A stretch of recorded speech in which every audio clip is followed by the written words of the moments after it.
Welcome back to another episode of Footy with the Boys. It will be a short one today. We don't have many games, but we do have some pretty good ones. And then we're going to talk a little about transfers, what we think some teams should do. And then we'll round it out with a little U.S. men's national team corner, our locks. And of course, the thing that gets us really debating is Producer P's question of the week. But we start off with just checking in with the boys here. Nick with the Arsenal kid. Arsenal's not been doing too hot recently, but you're sticking behind your boys there with the kid. I respect it. How are we doing? Doing good, dude. Despite what may be happening with the squad, we're still riding. So chilling, optimistic, and we're ready for the pod. Let's go. Mike, a little bit more mainstream with the kit. No Czechoslovakian third division striker. It is Juventus. What a kit there. Is it a specific team or player or just a big It is fan of it is a Timmy Weah kit, and I'm wearing it, in respects to his first goal, which it was a hell of a goal. Timely with his banger over the weekend. Well, we get into it with maybe just some recapping of the FA Cup, the reason why we didn't have a preview last week. Some pretty big results in this one. Liverpool versus Arsenal, the two teams that have been at the top fighting for it, and Liverpool came out on top. Last time it was a draw that you thought maybe Liverpool should have won in the Premier League. This time in the FA Cup, Liverpool gets a 2-0 win. Some late goals here. Nick, what are you thinking about your team's results here? FA Cup knocked out of that. Yeah, it's a big competition. I don't really give a fuck about the Carabao Cup, but the FA Cup has a lot of history to it. The Arsenal have won it more times than any other team, so it's disappointing to go out. You could say it's unfortunate to play Liverpool in the third or fourth round or whatever the hell it is when the Premier League teams enter, but you're gonna have to beat good teams eventually to win some trophies. So, yeah, I actually don't think they played that bad. It's kind of been the same story lately, though. They should have been up 3 or 4 in the first half. It feels like can't finish a chance. We concede and then just fucking shit our pants. So, um, yeah, tough to see the boys go down. Again, though, I feel like people everywhere are starting to hit that panic button. Relax, relax. A lot of football to be played. There's encouraging signs. We don't need another goddamn Nick Tracy on this podcast. So, um, you know, unfortunate. Still in the Champions League. Still have a real chance in the Premier League. Let's keep some of that belief. Mike, is it time for the panic button? Is my question to you. They lose this. They've dropped in the Premier League to third. Man City is getting Kevin De Bruyne back. Now this is another trophy that they won't be able to go get. Nick, maybe feel the opposite, but what are you feeling? Some slight panic, definitely. Mostly because Liverpool puts out a squad without Endo, without Salah, and are still able to get the win. Arsenal did have chances. They still look like they're missing that striker, which is worrisome. Um, and they can't see out the game at the end. I wouldn't say full panic, but definitely some slight panic. Something they don't have to panic about are those all white jerseys they wore. Fantastic kits. Those were super sick. Yeah, We have those not won a game in them ever. Like does this is the not second matter. year in a row we've won. But they look good. Does But not they look matter. good. They look amazing. One thing to note, I saw a graphic of the scoring totals through, I think it was 67 games or 69 games.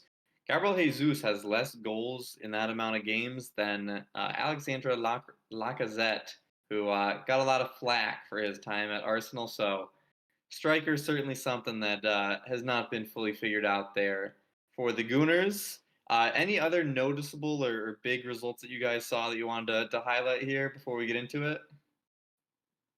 I mean, no Um, one gives a shit, but Chelsea lost. Like, they did. they Chelsea did lose their first leg of the Carabao Cup against Middlesbrough today, and they were super wasteful with all the chances they had. Um, the only other piece of relevant news is De Bruyne back, subbed in late in Man City's FA Cup game, and they scored 3 goals quickly. So immediate impact. We'll see how much he features in these next couple Premier League games. Yeah, I'm sure they'll be slow to bring him back after that. I think they rushed him a bit in the summer and ended up paying for that. He's coming back with a Jackie Grealish haircut. That's a dangerous combo there. KDB with the Grealish hair. But we'll get into that team exactly. Manchester City. They're going to be playing Newcastle. There's been a few times this year that you could say, if you were asked about a matchup a few weeks ago, it would be a stunner. This week, Man City versus Newcastle. Both these teams are not in the crazy good form that they were at times. They are both really kind of reeling and needing this. Obviously, they've somewhat stopped the fall, Manchester City, but Newcastle has been in some terrible form. Both these teams really need to keep the winning going. Man City to stay in that title race, and Newcastle to just stop their extremely fast fall down the hill. Mike, taking it from the Newcastle side here, you've lost 4 out of your last 5. You're going into Manchester City. They've been a little bit vulnerable, but do you think that's something that Newcastle can capitalize on with how poor they've been? They need to. Not convinced they will. St. James is a fortress. Hard to win a game there, which is something they have going for them. But that being said, they conceded 3 goals against a not so great Nottingham Forest team at home just a few weeks ago. So that's something that's going to be weighing in their minds when they go against this city that is, firing on all cylinders and has almost everybody back at their disposal, minus Erling Haaland, who is still yet to come back. I think Newcastle will put up a fight since it is at home, but I expect Man City to win this one. Yep, and Newcastle going up against Aston Villa next, so does not get any easier when they're looking for an end to this skid. But Nick, taking the Manchester City side, you're looking at this game, Newcastle in some poor form, which would have been a big matchup if not for their poor form, and you're starting to get out of your kind of slump, and you find yourself only 5 points off the league lead after a huge drop in form, at least in terms of Manchester City. How relieved are you feeling that you're going up against a weaker Newcastle side based off of form? You're gaining momentum, and you're not far off of the title charge after really dropping some form for a bit.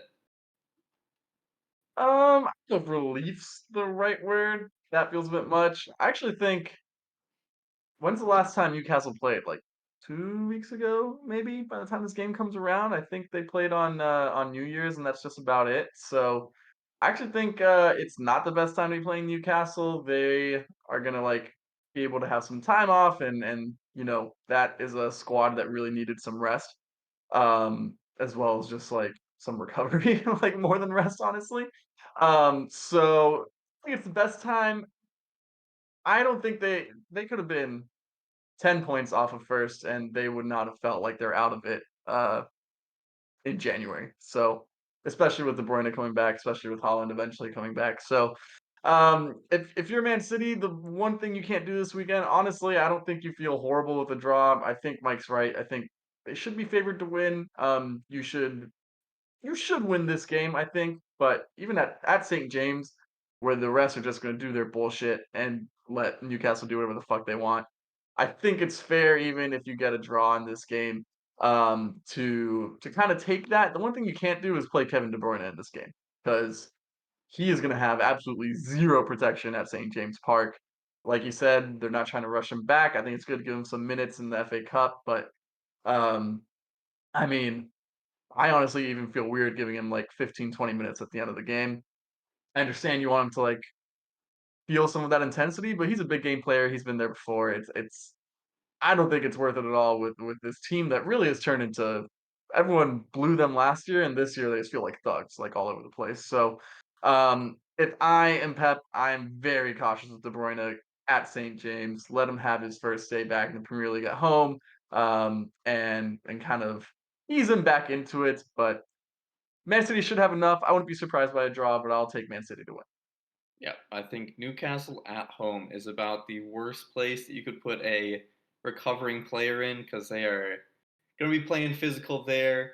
But from one side of Manchester to the other, Manchester United has a big game against a rival in the top six. It is the Tottenham Hotspur.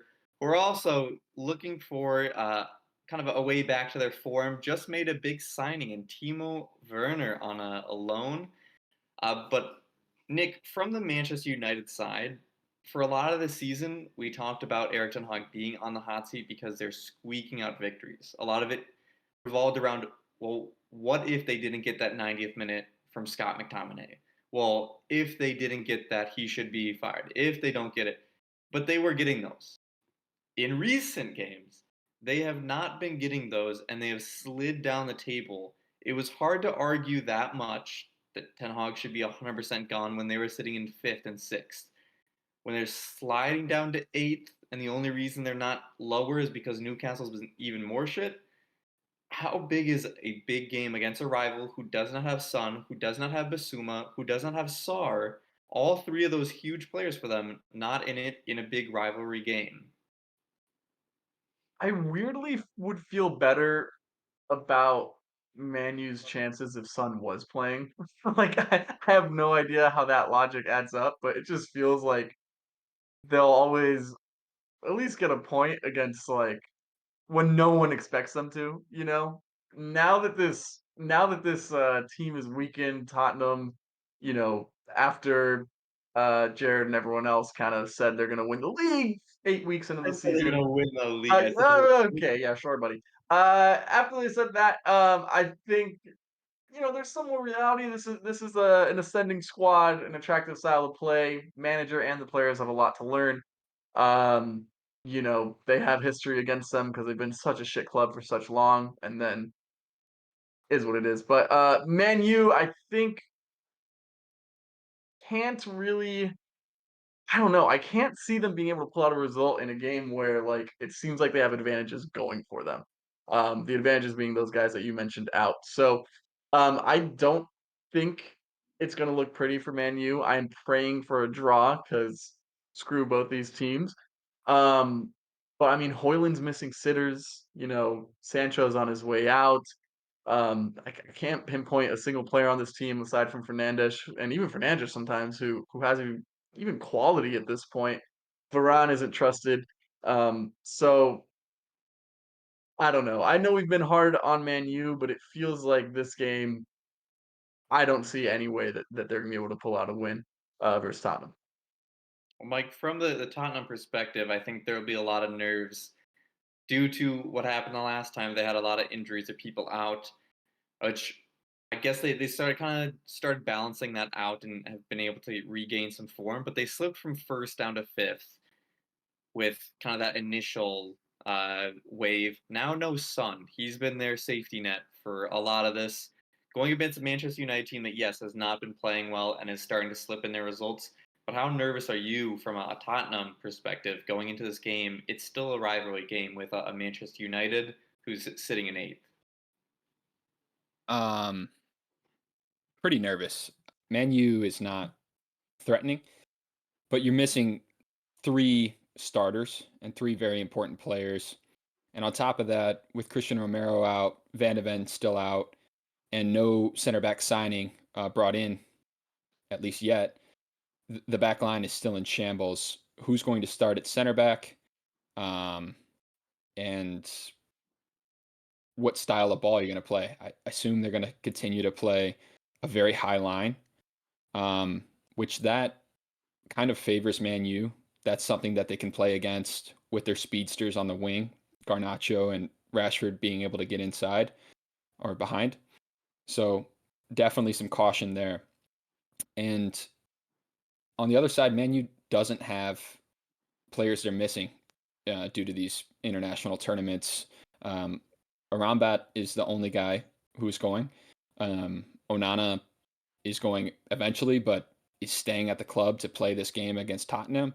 So they have everybody at their disposal. And I would favor them in this game. I think Tottenham's still better on paper. I like the players they have when they're available, but I don't know what the attack's going to look like. I doubt Timo Werner is going to be available. just being brought into the club a few days ago. I'd be surprised if he features, let alone starts. So where the goal is going to come from and how are they going to defend with the lack of bodies?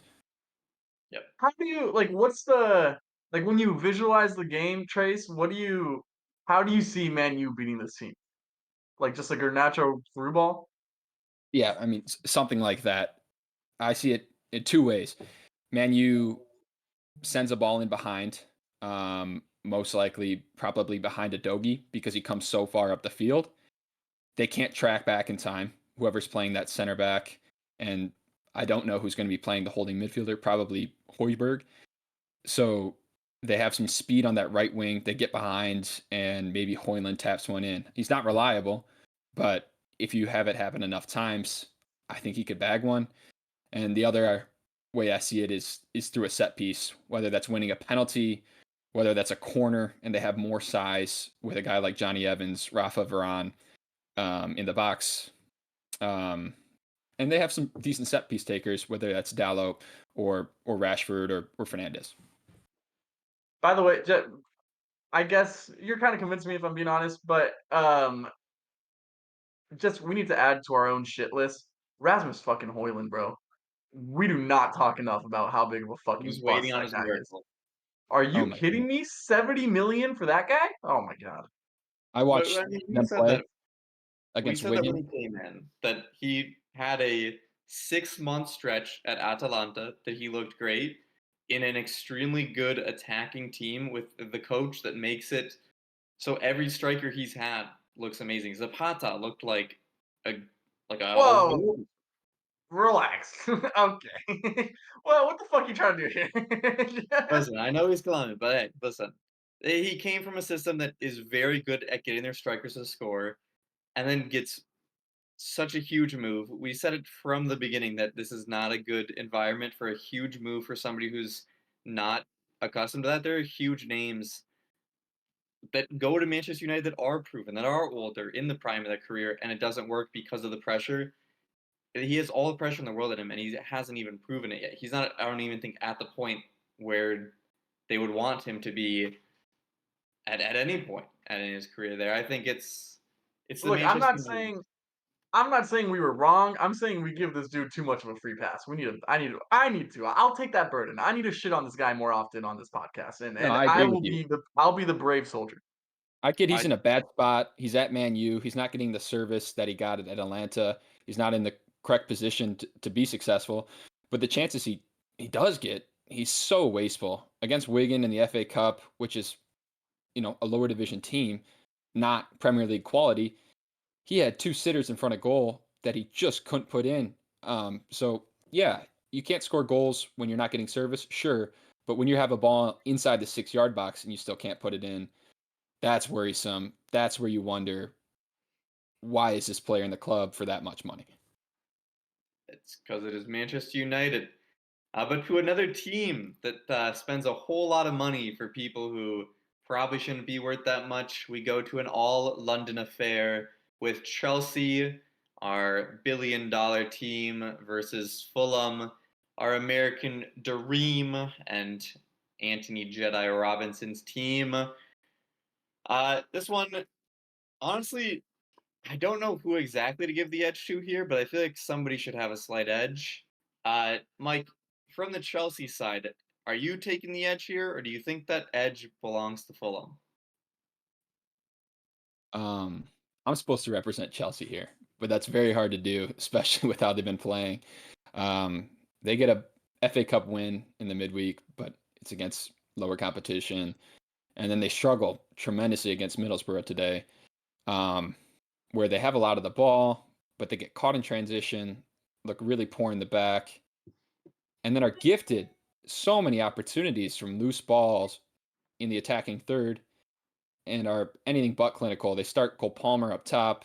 He can't find the goal. They bring on Broha. He's anonymous. Sterling's anonymous at the moment. Mudieke has some promise, is great on the ball, but doesn't look like he's going to score goals. So, yeah, Chelsea's a better squad on paper. Yeah, they have a lot more invested.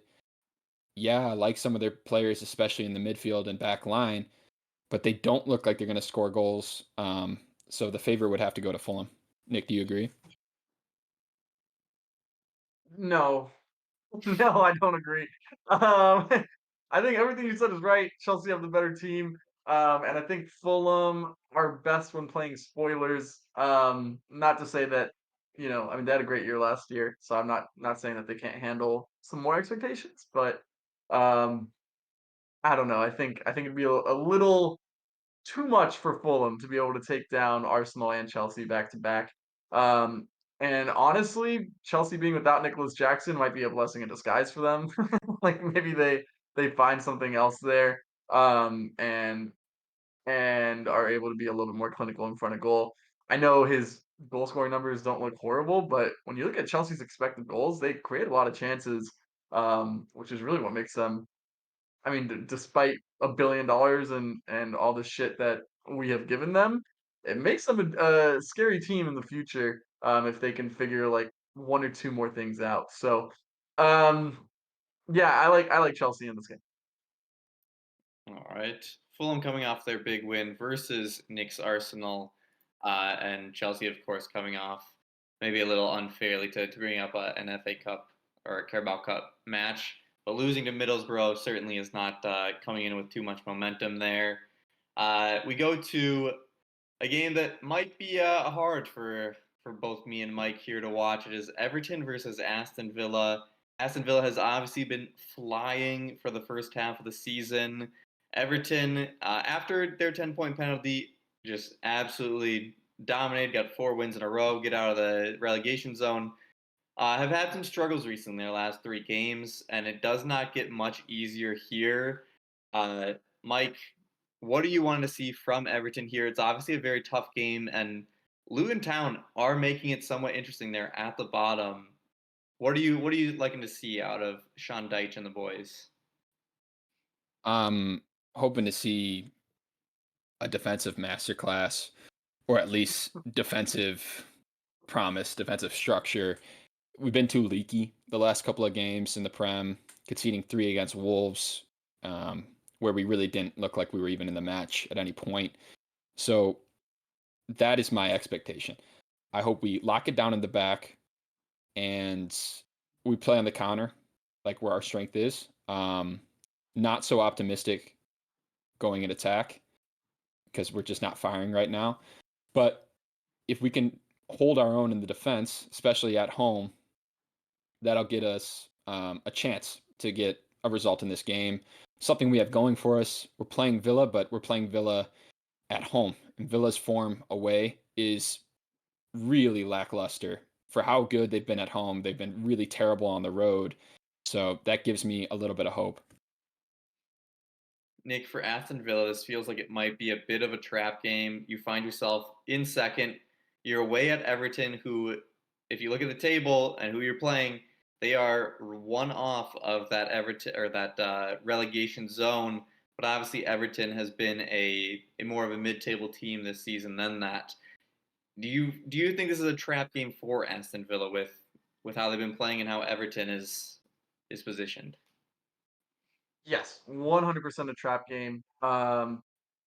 Feels like Dyke Ball masterclass incoming. At least signs point that way. They played recently too, right? They played this weekend. Villa did an FA Cup. I believe they beat It's some random Middlesbrough. team.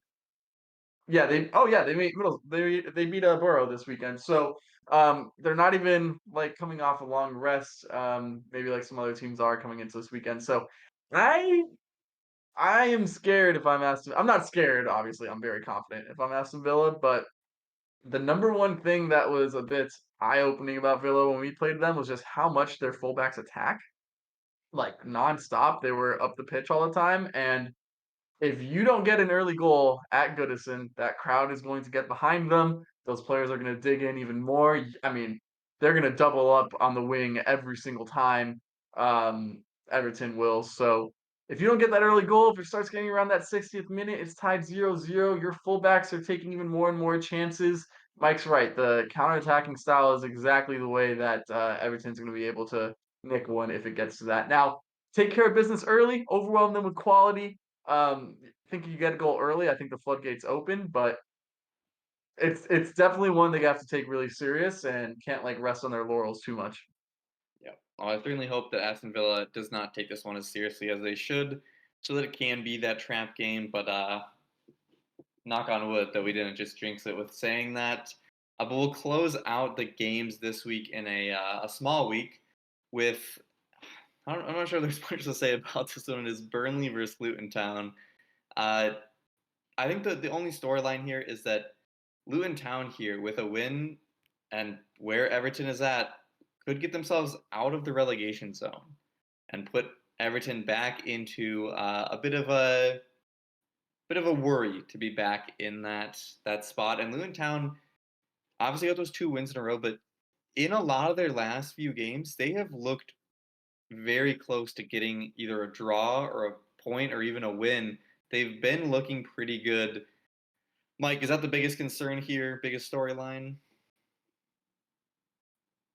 That Luton's looking good. That Luton could, yeah, with this Yeah, game up Everton. yeah, I think so for sure.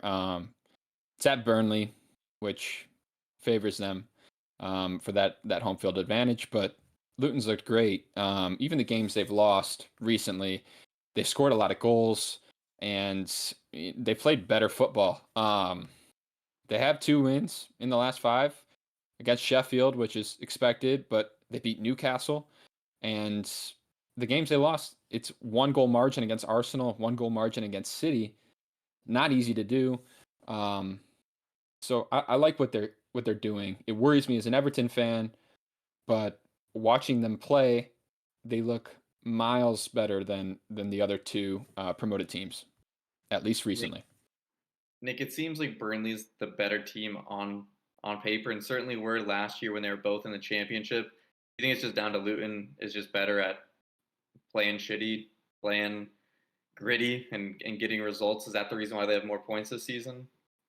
No, I think the reason's Ross Barkley, who's been fucking nuts, Very good. playing extremely well. I saw some random tweets, so I don't know how credible it is, but like that there are even like thoughts of perhaps him coming back into the England national team fold. So I think he's been outstanding. He was the best player on the pitch. When we maybe not the best player.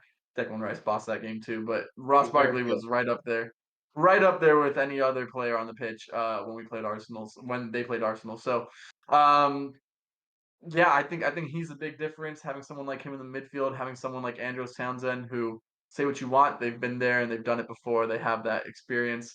Um, yeah, I think you have to like Luton in this game. All right. We'll see what happens in this one, a battle of the relegation teams.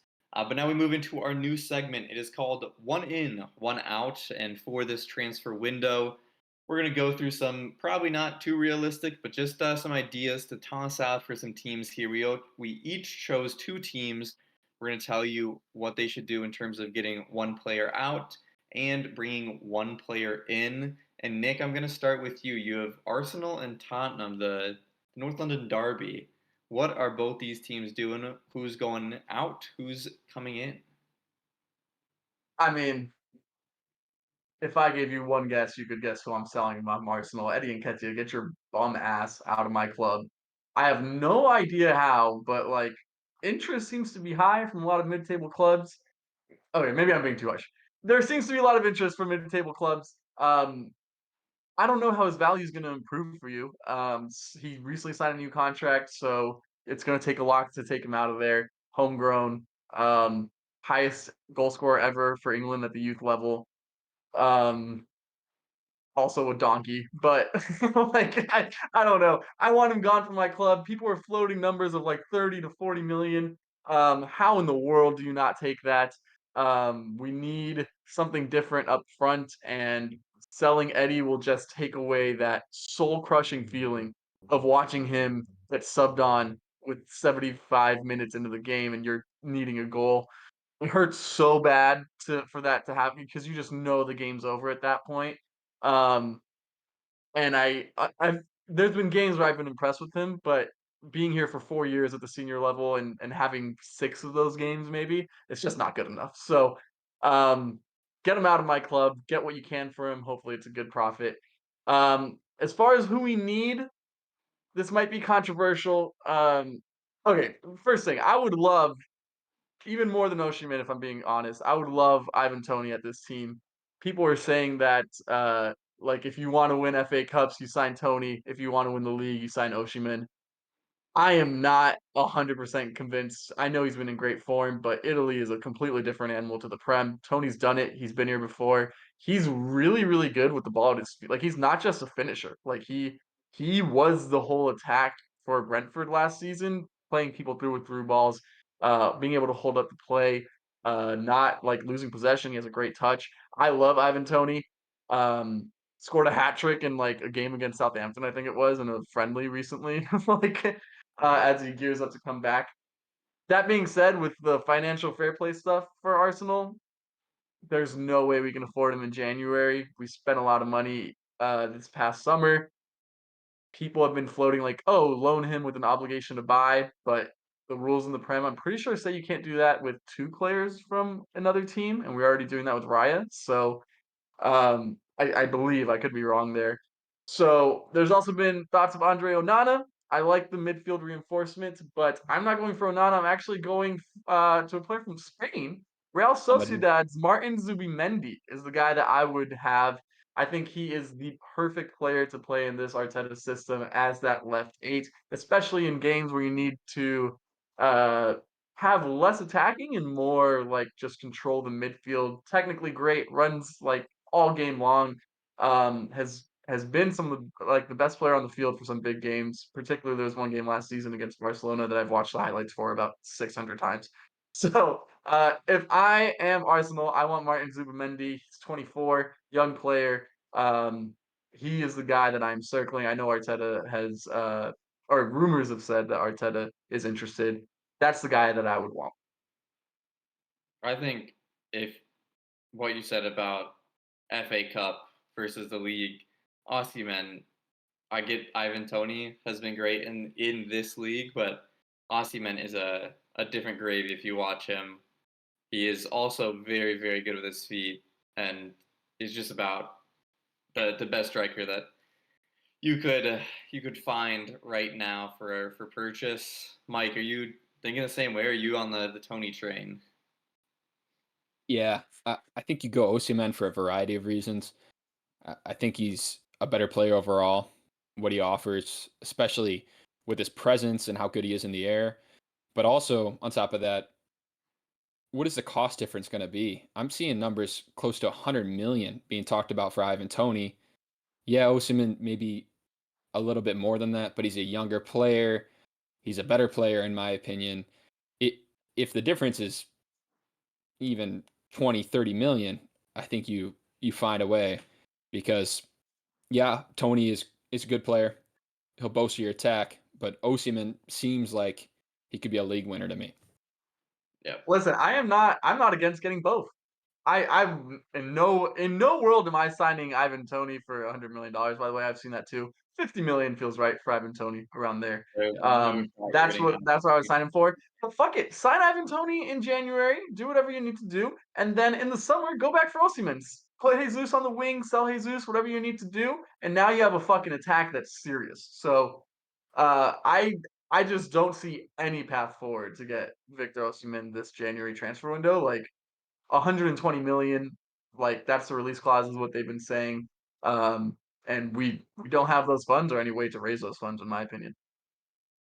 Yeah, I think it's unrealistic due to financial for either of these. I don't think you get anywhere near 50 million for Ivan Toney. I think it's going to be way north of that with the current market for players and also the knowledge of the amount of revenue coming into Arsenal. But you have another team here in the rivalry, Tottenham, who is going out there, who is coming in. They may need a lot of ins with the amount of injuries they have. Yeah, it's tough. They have like some random center back from Italy that they've been rumored to be getting, Dragusin or something, but it seems like Bayern might be hijacking that deal. I think they need someone like a center back. Really I don't know who that would be, and I know they recently brought in Timo Werner, so my choice for the in might not make any sense. But for the love of God, they need a striker as well. I like Santi Jimenez from Fire Nude. I know he's Mexican, so there might be I some bias here from Old Flags, but I really think he's it. He's another player, strong bodied but good with his feet, and just like a really clinical finisher, which I feel is something that Tottenham needs. Um, Play Son out wide again, have him be that second striker. Play anyone you want. Kulusevski's decent on the wing. Keep him if you want. But get him in and sell Richarlison because what the fuck are you doing with that guy? Even that Valise kid. I know he scored I know Richarlison scored a couple goals lately, but don't get confused. He is not the level needed, and has been a disappointment since coming to Tottenham. So I I would sell Richarlison. I'd bring in Santi Jimenez, like for like maybe. I know they need reinforcements, but this team has a chance to maybe get serious. And so you need to sign someone, show some real intent instead of just covering up some holes. I don't think that's I think if it's between Richarlison, who's now getting into some good form, Timo Werner, and Santi Jimenez, you have three strikers at your option. I think Santi Jimenez falls to that third option. He's playing in the No way. Eredivisie and playing very well in the Eredivisie, but Richarlison was playing very good in the Premier League before coming to Tottenham, and obviously has had a slow start, but is starting to score some goals. Timo Werner was killing it in the Bundesliga, which is a better league. Uh, and then you have Santi Jimenez, who in the Eredivisie has been amazing, scoring goal after goal after goal. But I think in an extremely attacking league, scoring a bunch of goals and then not really showing that much in any type of international play so far, he has been bench for Henry Martin, bench for Raul Jimenez. I think it would be tough to justify that amount of spending that they would have to do for Tottenham to bring him in when you already have two strikers.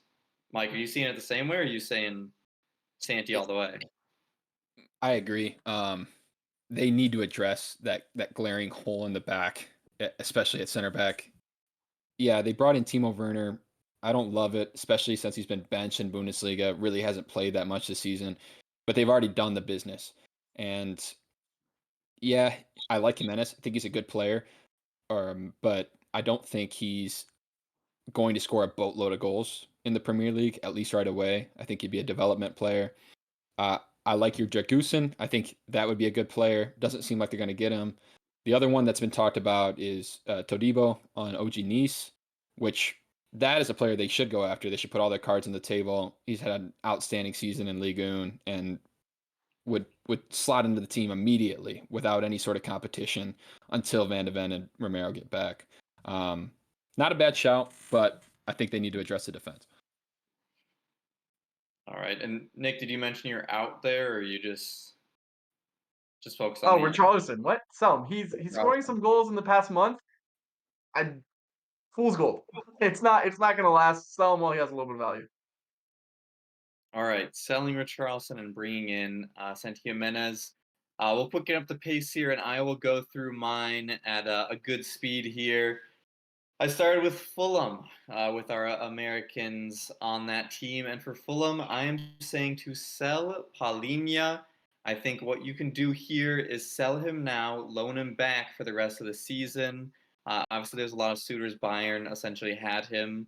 I think you can do that, and if you can set an amount right now, you can know what you need a budget. And for a team like Fulham, knowing how much you're going to be having coming in so you can replace a Paulinho with extra time to scout, extra time to think about it.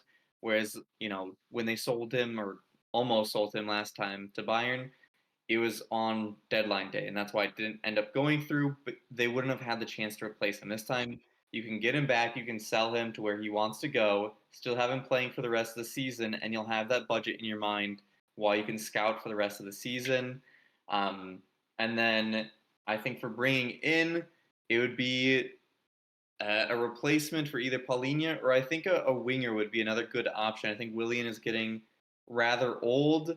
I think you could bring in somebody like a Bakayoko from PSV, who's just a very dynamic player. I think he's a player that for a Fulham level where it's still room to grow. He's still going to be getting a lot of play time, but has been just absolutely lighting it up in the Eredivisie. Been a very good winger and shown a lot of good qualities. I think for a Fulham level, with where they're at, I think that's a good option to bring in. Have him under Decordova Reed and a Willian to learn a little bit, and then as Willian gets to his age that he is, you'd imagine he can't be playing too much, so he'll still get a good amount of minutes there. And then I guess I'll get your opinions on that before I move on to my next team. But are you guys liking those picks? Are you want to edit them at all? What are you thinking? We should cut that segment from this podcast. That was so fucking stupid. Like, first of all, what team is buying Polina and then loaning him back to Fulham? Yeah, Like, if you're Bayern if went Does for it you're him. hurt buying him? Polina, it's because he is up there as a very good midfielder in this world, and he needs to start for your team. Um, I don't know what the move would be You think there. Bayern Also, Munich need him right now to start him right also, now? how are you They want like him to start. almost? How are you almost selling him on transfer deadline day and then not doing scouting over the next like months to figure out his replacement You think already? scouting within the budget, you'll know exactly how much you have coming in for him. Sure, sure. So that was dumb. They're not And then spending a lot there's of no money like way, maybe Arsenal is. there was no way that Fulham could land a guy like Bakayoko. It would be a dream signing for sure, but that man is I think proving himself to be a little bit of a starlet. What he has done in the Champions League especially was really impressive. Um, I think he would think himself a cut above Fulham at this point. So I don't think there's any way that goes through. Um, if he'd be down though, sounds dope. Yeah, Mike, I mean, thoughts? I love it on paper. If they can make it work, hell yeah, dude. That's an awesome plan of attack. But like Nick said, I don't think there's a world where Jalpalini gets sold because he's going to go to a big team and they loan him back. If he's getting bought, it's to play, and it's to play right away. But that's the thing is that a big team can secure him by paying now, not having to battle later in the summer with other big teams, loan him back because a Bayern Munich doesn't need a João Palhinha for the rest of their season. They've been doing what they're doing.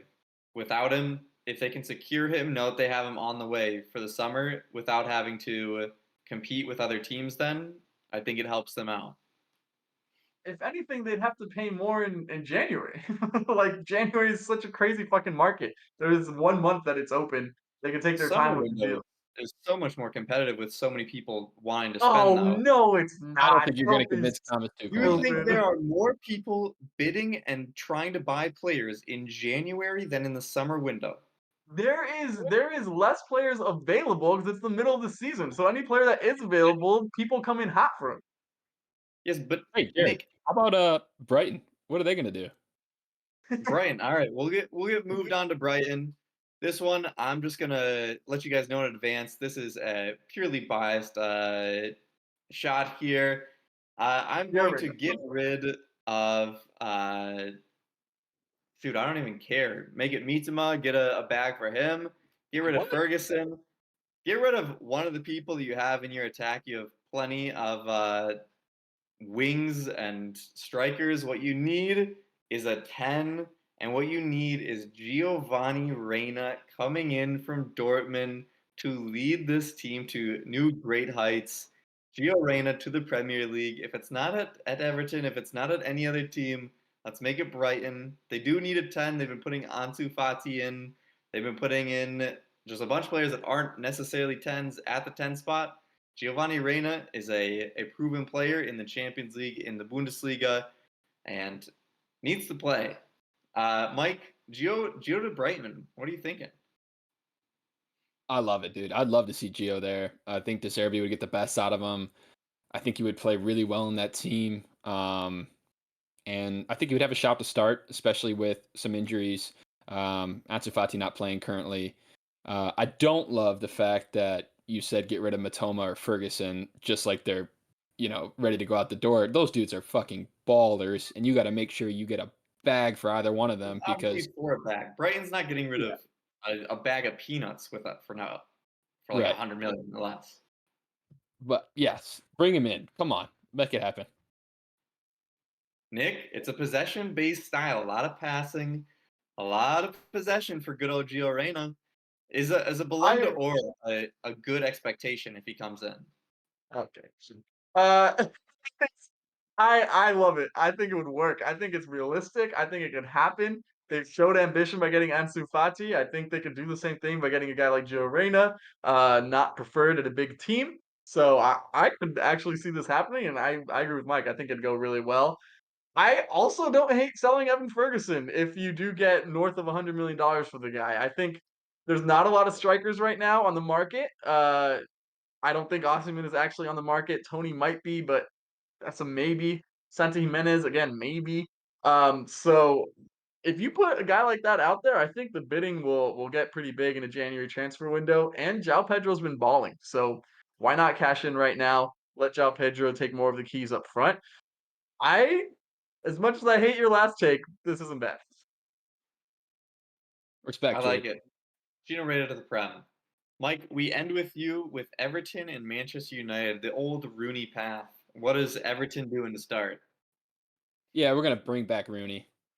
Manager, caretaker, whatever. No, fuck that. Wayne Rooney, terrible manager, hell of a player, Wait a but second, we just lost Nick. we did. Big pain, I'm Matt. Just keep going. Just keep going. We're on a you family anyway. here. All right, well, hang on. I gotta Um, fix this now. do I keep going or what? Yep, Yeah, keep go going. ahead. Okay, pains me to say it, but see you later, Big Dom. Dominic Calvert-Lewin needs to go. It's time. He's a legend of a club, but he hasn't been prolific. He hasn't featured enough the last 3 seasons. So if you're not available and you're not scoring goals when you're here, we don't need you. I think his value's still probably pretty good. He's in his mid-20s, and he's an English striker, so somebody will pay, whether that's another mid-table team in the Prem or outside of the Prem. I think you can get right around the $20 million mark. So if we get that money, get Dom out. And you know who we're bringing in, Jared? We're bringing in Who? Brahim Diaz. We're bringing in the Real Madrid starlet, the former AC Milan player. Man, I would love to see Brahim Diaz play the 10 for us, play the attacking mid for us. He would light us up. I mean, he's such a phenomenal player. Dribbles, creates, scores. And if we get Dom out of the team, I don't love Beto, but we brought him in. We give him a run up top. I think we'd just be such a better team with a guy like Brahim Diaz in the team. Yeah, I mean, yeah, we definitely would be, but I mean, I know Ancelotti came to Everton and James Rodriguez did, but I don't think Brahim Diaz, after earning his way out of AC Milan to Real Madrid, is going to be too excited to go to the Goodison Park, unless Nick, Why you're not? seeing the ulterior motive here some way. Let me preface. He's not starting for Real Madrid. He's only played 14 times in the league, most of the time as a substitute. So he gets some chances, but they're not dependable. And if you're at Everton, mate, you're playing every fucking game. I guarantee you. Shut up. Shut up. Shut the fuck up. Come on, let me make my You're pitch. stupid. Let a man dream, Nick. Let a man dream. Go I on. mean, it's like Everton style. Like, you think a Spanish little wizard is the guy for for Everton? No, dude. He's like, what defensive duties is he doing? Like, what? No, Looking pretty, dude. there's no chance that it's happening. I am like pretty split on whether it'd be a good signing or not. So, trash take. Well, Honestly, damn. there is about 0% chance almost any of these signings are happening, but I like that you're dreaming here, dreaming big, Mike. Why don't you bring us through Manchester United to close us out on this section, and then we'll get through the end of our pod here. Yeah, this is something I think Manchester United should definitely do. They need to sell Anthony. I know they paid a bag for him, and they're not going to get anywhere near the 90 mil that they paid. But if they can get a cool 30, if they can get 35, let him go, get the money, reinvest, because I really don't see him becoming that much of a more, impactful player. He doesn't score goals. He doesn't provide assists all that much. I don't really know what he does. So take that money, cut the losses and reinvested in a player like Michael Olise from Crystal Palace. I would love to see him in the team. Yeah, he's got some injury troubles here and there, but what he provides when he's healthy is dynamic play, some actual goals, assists, and just a much more dependable winger than anybody currently on Manchester United. I like the Olise shout. I think Jadon Sancho was probably the Olise in. I think Jadon Sancho was probably the obvious out, but I like that you went with Anthony and just getting I'm your assuming change. Sancho's already out, so let's send another Yeah. one with him. Nick, anything on that? Yeah, I think you'd have to loan Anthony, rebuild some of that value, but Olise feels like the best player that they can get, so I like the shot. All right. That closes out our one in, one out for our teams there. We move to the U.S. men's national team corner. A lot of updates here. Pulisic continues his good form. He has 7 goal contributions in his last 8 games. He is absolutely killing at Milan. Certainly been their best player this season, which is surprising since Rafael Leao is on that team. But Rafael Leao is not having the greatest season so far in terms of goal Someone contribution. someone said world class start of the season. Nick, please, no interruptions during this segment. Tim Weah, Mike's jersey, is a great tribute to his first goal. Was an absolute banger. Feel free to look it up. It was from like 30 out, curved top corner. Definitely a good way to open up the account dude. there at Juve. There was no curve on that ball. That was just a fucking rocket. That was on a straight line. That was a rope. Some would say. Going to the January Camp Cupcake roster, it's mostly just MLS and players that most people don't know the big names of. The big names to look out for are Cade Cowell, who is on the verge to a move to Chivas. Just got his Mexican passport, so he's able to play for that Chivas team that only has Mexican players on it. And then the other big name that I would say to look out for is Diego Luna, the Moon Boy. He is an extremely saucy player, young player that has been really on his game since the U20 World Cup broke out there. Started playing with Real Salt Lake a lot. He is insanely good. Not like any other player that the U.S. has. Is a very different style. Classic 10. Zach Steffen and Georgi Mihalovic are back to the MLS with the Colorado Rapids. Miles Robinson signs a 1 year with another option for Cincinnati, and Brandon Vasquez from Cincinnati goes to Rayados in Liga MX. Speaking of even more strikers, Daryl Dike scores on his return. The big man back for West Brom, and Josh Sargent scored on his return as well for Norwich. So good to see Josh Sargent back. He was killing it at the start of the year. And that is it for the U.S. men's national team corner. Into the locks of the week, and I have gone with Chelsea with a lock. It's a terrible choice, but there's not that much to choose from, and Mike and Nick chose their games first. So I will go with Chelsea 1, Fulham 0. I have zero confidence in it, but we're going to say it anyways. Mike, what is your lock of the week?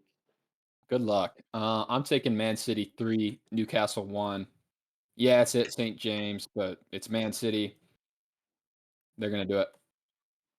All right. Perfect. And Nick, close us out with the locks of the week. What are you taking here? Going for a draw. Man U won, Tottenham won. Fuck both these teams. Whatever. Just I hope they tie. All right, an interesting result there. Nick has been, I think, the only one that's gone with draws It's a so couple far of in the spicy draw pod. picks, and I don't think any of them have gone his way. Shut No, the fuck up. I don't like It's always next week. the draws have not gone too hot. Due to time constraints with one of our members here, we are not going to be getting the question of producer P Boo. out this week. But you guys are just going to have to hold on till next week till we have a fresh slate. Maybe we'll do 2 just to make it up. But boys, any final thoughts as we close out here? My shout out will go to Franz Beckenbauer, passing away, a crazy, crazy, crazy good center back for Germany that won just about everything as a player and a coach. Any other shout outs, boys? Starting with you, Mike. Yeah, rest in peace to Mario Zagallo, Brazilian legend. Died just a few days before Franz Beckenbauer. So we lost 2 good ones this week, but may they rest in peace. May they rest in peace. And Nick, close us out. What are we ending with? Yeah, let's do another rest in peace to the San Jose fucking Earthquakes for selling Kid Cal. Fuck you guys. Damn, all right. Well, Okay. a lot of wrestling in peace, but until next time, we hope you rest in peace. What the fuck? What?